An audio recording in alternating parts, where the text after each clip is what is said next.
everyone, I'm JD from Willowbound Journals, and today I have a tutorial for you showing you how I make my tags for my junk journals. And this is one of the most highly requested types of videos that I get because I have done quite a few tutorials and process videos and craft with me videos making tags already on my channel, but I always like to update it and show you what I've got every now and then. So for example, I have started to make these ones here with vintage French papers, and I haven't sewn around the edges yet. I have glued them and distressed the edges with some Tim Holtz distress ink, and I thought I'd put these fashion ones in the vintage French fashion journals that I'll be making eventually. And some of these come from beautiful antique magazines, so they're wonderful. So those are some of the most recent tags that I've been making. I also made these ones recently, all these ones at the front actually. So I made some using some various invoices, scripts, and did a collage masterboard. I have a tutorial showing you how I do a collage masterboard as well. Some of them just have the beautiful script, the handwriting, so lovely. I love all the different fonts. I love the ones that have stamps on them in particular. So these ones, I love the different colored papers as well. Let's see, these ones have some gorgeous coloring to them. The kind of green and blue. So love those. I've made all of those ones this week, and I have sewn around the edges of those ones. But you can also make tags out of all sorts of things. So I've got wallpaper here paired with the script. Here I've got book page, vintage French book page, and one of my favorite methods of decorating my tags is with stickers, especially washi stickers, because they are transparent and you can kind of see through them. For example, these ones I've used music paper in the background with some washi stickers on top. Some I use a frame or a bottle sticker as well to just enhance it a little bit. So I kind of want to divvy this out into two baskets because I have got two types of tags, the vintage French ones and then the floral ones. So I think I want to have a basket just for vintage French and then a basket for my florals. So I am crossing over a little bit, like this is a vintage floral one, a vintage French floral. So I tend to store them all in this basket, as you can see, and I store them by category. So this is the vintage French fashion. These are my wallpaper tags, some gorgeous wallpaper tags here. Some beautiful wallpaper tags. Sorry, I'm not sure if you can see that. Vintage French fashion at the back, wallpaper tags here, all different types of beautiful ones. Love. Got some more wallpaper tags here. Those are the ones that I tend to hoard. Some of them I do little pockets with, so you can see there's a little pocket there. Some of them I have done with a fabric pocket, but I don't do that anymore because I find fabric so hard to work with. It moves and warps and twists. Sometimes I do my like collage tags or add a bit of doily or a bit of washi tape. So there's different ways you can make tags. Very fun. And I'm going to show you now how I make them. But hopefully that gave you a bit of inspiration.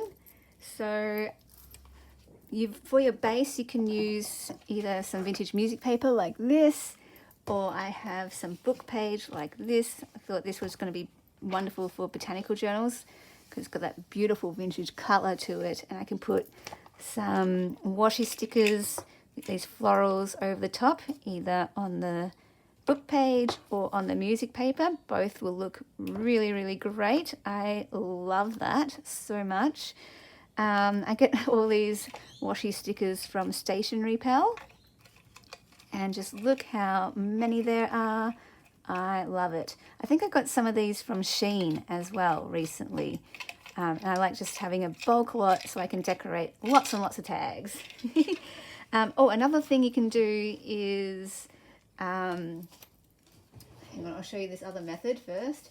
So for example, I love to use vintage French papers. So this is what it looks like before I turn it into tags. Like these ones I'm going to turn into a tag here. I'll turn that into a tag.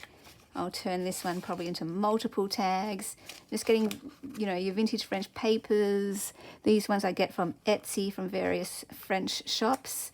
I just type in the search bar vintage French ephemera and see what comes up. And there's a lot of different shops out there. So I just choose the most affordable, that has the most affordable shipping, especially to come to Australia.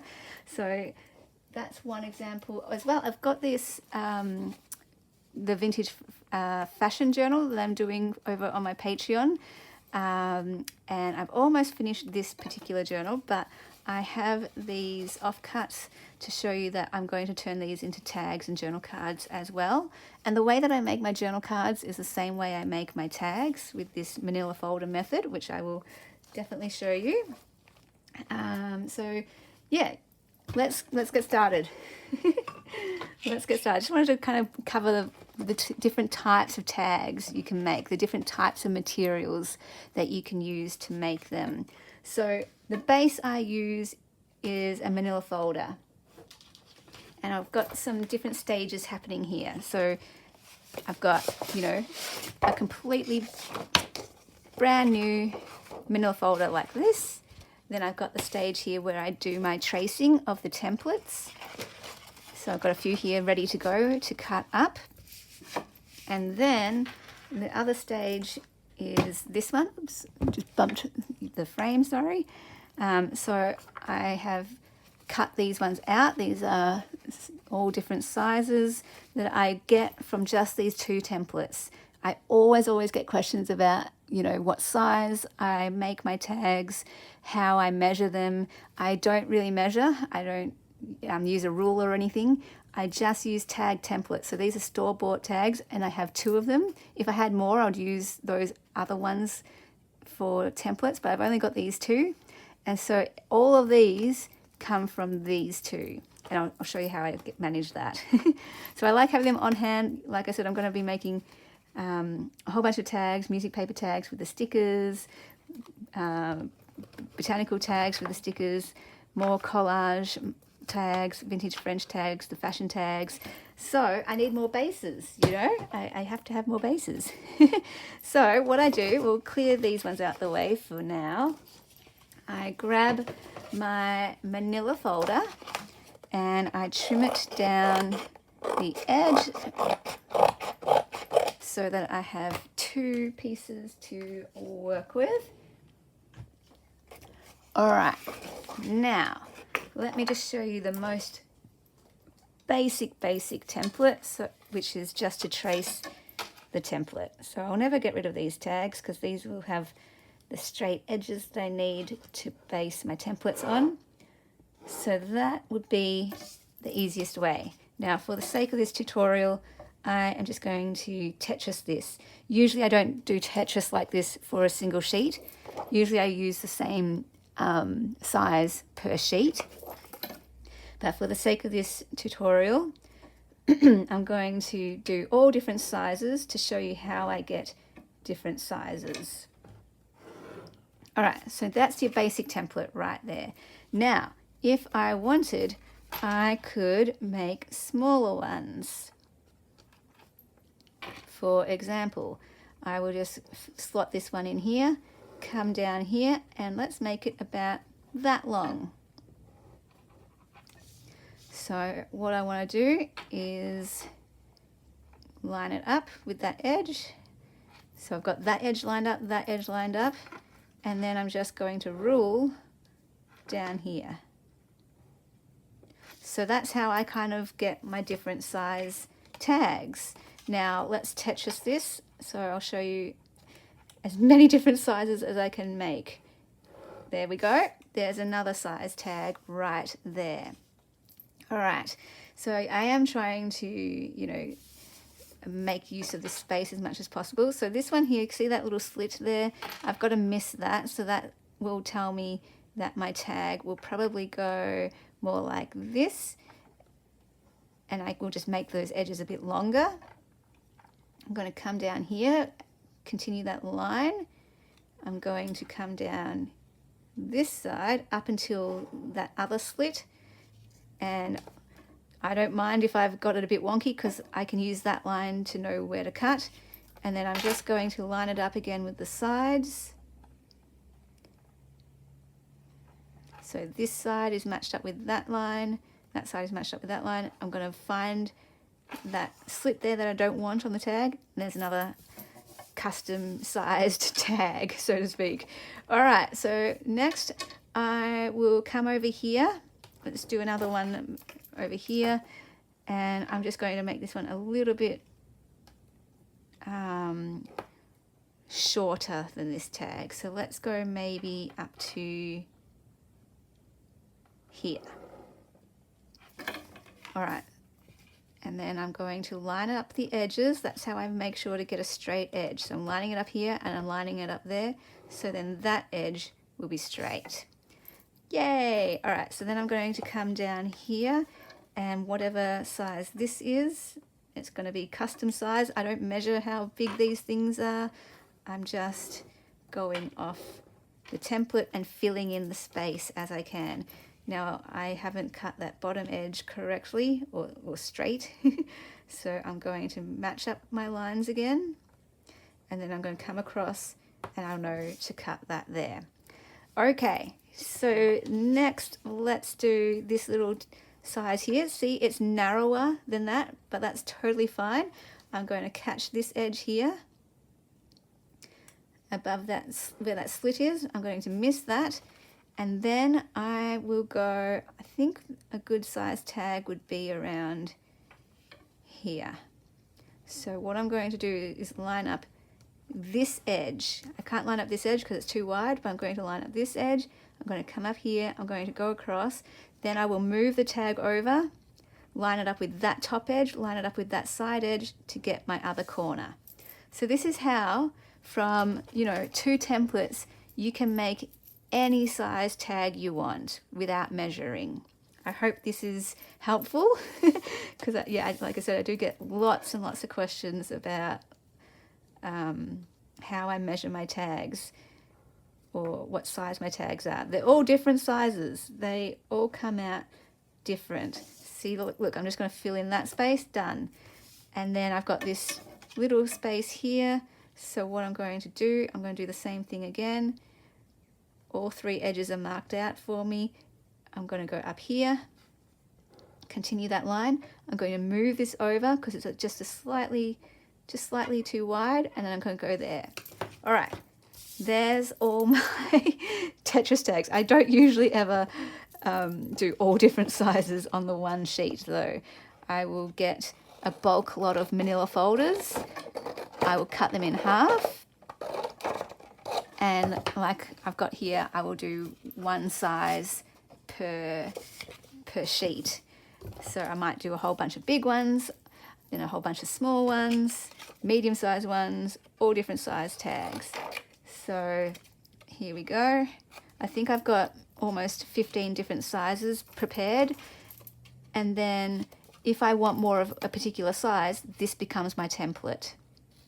So if I just want this size, I will go across and use this for my next template. And then these all become their own templates for future tags. So that is how I do it. Now I'm just going to cut out, well, actually, I'm not going to cut out any more than that. You've seen how I will cut them out. I don't worry about the black lines because they're going to get covered over with book page or music paper. So that is fine like that. And then I can just, you know, add it to my collection, and I just do it by size. So let's have a look here, see where I can slot these in. All right, so that one looks like it's about that size. I think it's even bigger than that. I'm going to put it at the very back there. All right, and then this one looks like it could slot in here.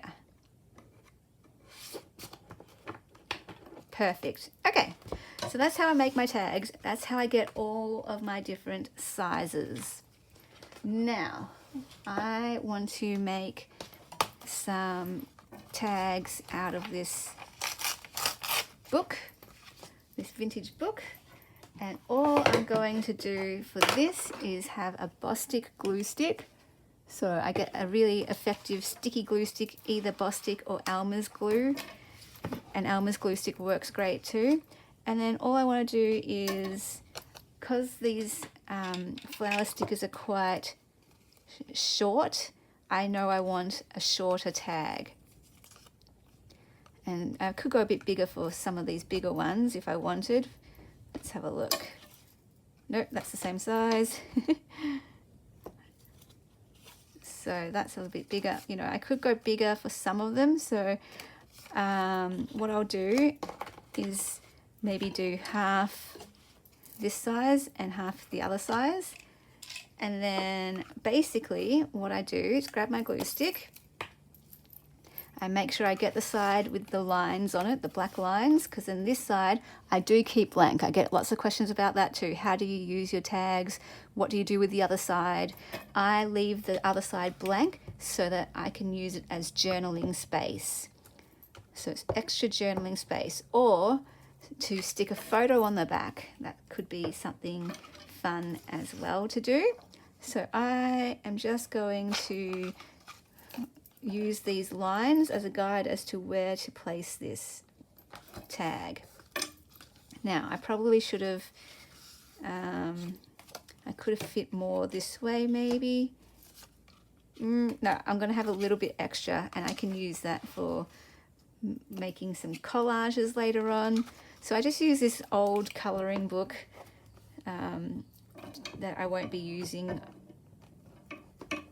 and so I just, it was like old stock from a news agency, so they passed it on to me, and so I just use it to turn the pages to have a place to glue on. And then I glue these down, and then I cut them out, so all this excess can be great for collage. Maybe I could make a collage masterboard out of them and make more tags out of them. See that? Beautiful. And sometimes I like having the words go vertically as well.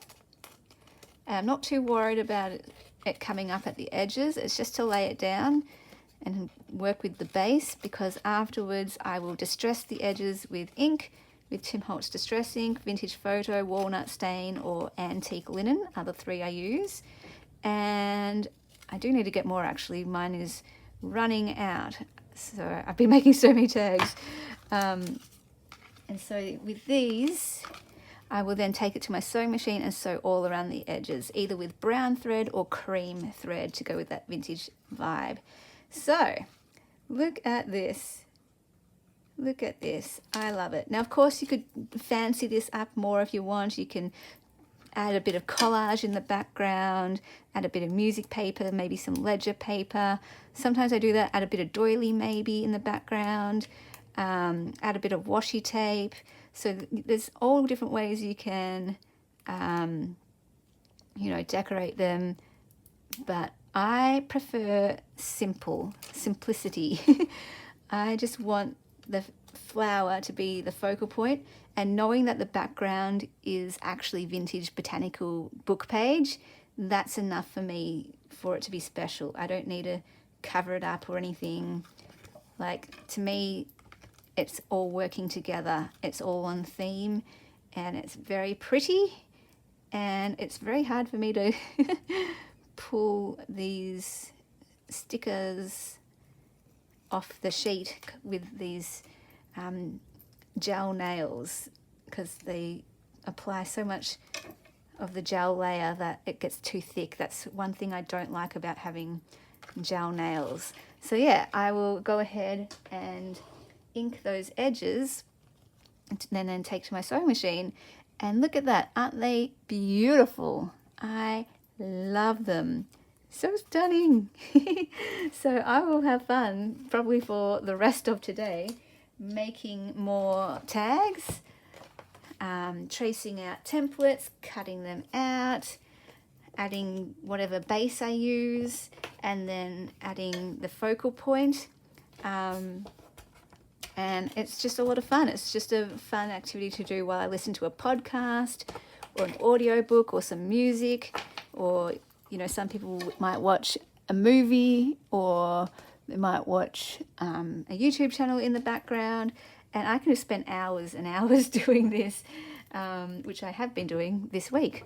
So yeah, I hope you enjoyed this updated tutorial, and hope it gave you some ideas and ways to make use of different papers that you might have, and stickers that you can use to decorate your tags. And just a manila folder. I like using manila folder because it's not too thick, not too thin. I don't like cardboard or chipboard tags that's way too thick, but I also don't want, you know, plain paper thickness. I want something a bit thicker. This feels like it might be, I don't know what thickness this is actually. Is it like, I think it's under 200 GSM, because sometimes I will use 200 GSM paper if I am printing tags and journal cards, but it feels, I don't know, it's just the nice right weight for me. And I love that's cream, so you can write on the back and add it to vintage journals. And I just wanted to show you, if I can find it. I make my journal cards the same way. So here's, I've used all my other journal cards, but manila folder, and instead of cutting it like that, which I definitely could have, I kept the edges so it's square or rectangle, and that's how I can make journal cards as well, just for, you know, variety, a different shape, that kind of thing. So yeah, if you have any questions, feel free to put them down in the comments. Let me know your favorite ways to tags, or did you have a favorite tag that I showed in this video? And if you haven't tried it, give it a go. It's super easy, super simple, and as you can see, I love having them in bulk, so that when I make a botanical journal, I can just rummage through here and pull out all my botanical tags and choose which ones to go in the journal. When I make my French journals, I can rummage through here, pull out all my French ones and add them to the journals, and I choose which ones suit the page best, depending on the colors, depending on the vibe of the page that I'm going for. It's nice just to have a whole bunch on hand and then choose the ones that look the most appropriate for that page. So yeah, that's how I like doing this. I'm going to have fun making more, and yeah, I really hope you enjoyed this updated tutorial. Thanks so much for watching. I'll see you next video.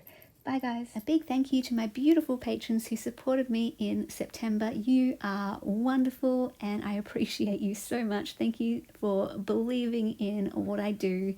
If you would like to become a patron, my Patreon website is linked down below in the description box, and that's where you get access to all my extra videos, including the monthly Making a Journal series videos, plus all my printable kits from my Etsy are on my Patreon for the rubies. And depending on your tier level, there's mail that can be sent out to you, little happy mails or journals, and that kind of thing. So thank you so much for all your amazing support and words of kindness and encouragement. It means so much to me.